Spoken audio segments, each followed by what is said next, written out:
ஒரு பெரிய இடத்த கொடுக்காம ஒரு சின்ன இடத்த கொடுக்குறோம் அப்படிங்கிறதுக்கு பின்னாடி வேற எந்த எக்ஸ்பிளனேஷன் இருக்க முடியாது. ஏன்னா விஜய் அவர்கள் ஒவ்வொரு ஊரா கூட்டத்தை காட்டிட்டு வர்றாரு.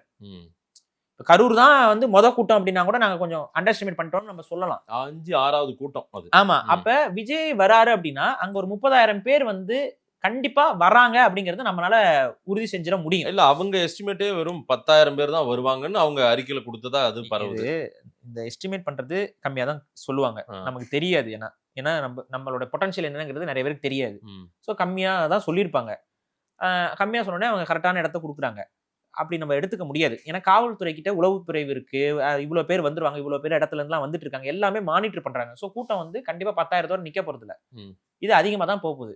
அப்ப ஒரு நான் என்ன சொல்றேன்னாங்க, 10,000 பேர் வரேன்னு சொல்றாங்களே, ஏன் காவல்துறை 30,000 பேர் கன்சிடர் பண்ணுங்கிறேன் நானு.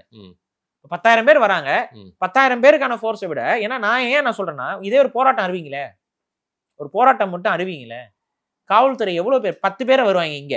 இப்ப திராவிட இயக்கத்துல எல்லாம் சில போராட்டம் பண்ணாங்கன்னா 30 இயக்கங்கள் சேர்ந்து மாபெரும் போராட்டம்னு இப்படிலாம் அறிவிச்சாங்கல்ல. 30 இயக்கங்கள் சொல்லி 15 பேர் தான் வருவாங்க. 15 இயக்கங்களே அப்ஸ்காண்ட் ஆயிருவாங்க. அப்படி அவங்க வருவாங்க. இந்த 15 பேருக்காக எத்தனை காவல்துறை இருக்குன்னு நீங்க நினைக்கிறீங்க? உங்களுக்கு நீங்க பாத்திருப்பீங்க காட்சிகளை. இந்த 15 பேரை கைது பண்றதுக்கு காவல்துறை ஒரு 200 பேரை கொண்டு வந்து நிப்பாட்டிருக்கோம். இதுதான் அந்த ரேஷியோவா தான் காவல்துறை இப்படிதான் எப்பவுமே செயல்படுது. நம்ம பார்த்திருக்கோம். ஆனா உண்மையிலேயே காவல்துறை இந்த கூட்டத்துல, விஜய் அவரோட கூட்டத்துல போதுமான அளவு ஃபோர்ஸ் இல்லைங்கிறத நம்மளால பார்க்க முடியும். 500 போலீசஸ் இருந்தாங்க. 30,000 பேருக்கு 500 பத்தாதுல்ல. புரியுதுங்களா? அடுத்து சொன்னது நாங்க இந்த பிரச்சனை ஆனதுக்கு அப்புறம் 2000 காவலர்கள் வந்துட்டாங்க அப்படின்னு. பிரச்சனை ஆனதுக்கு அப்புறம் 2000 காவலர்கள் வர்றதுக்கு பதிலா பிரச்சனைக்கு முன்னாடியே 2000 காவலர்கள் வந்திருந்தா இது பிரச்சனை ஆயிருக்குமாங்கிறதே ஒரு கேள்வி. அந்த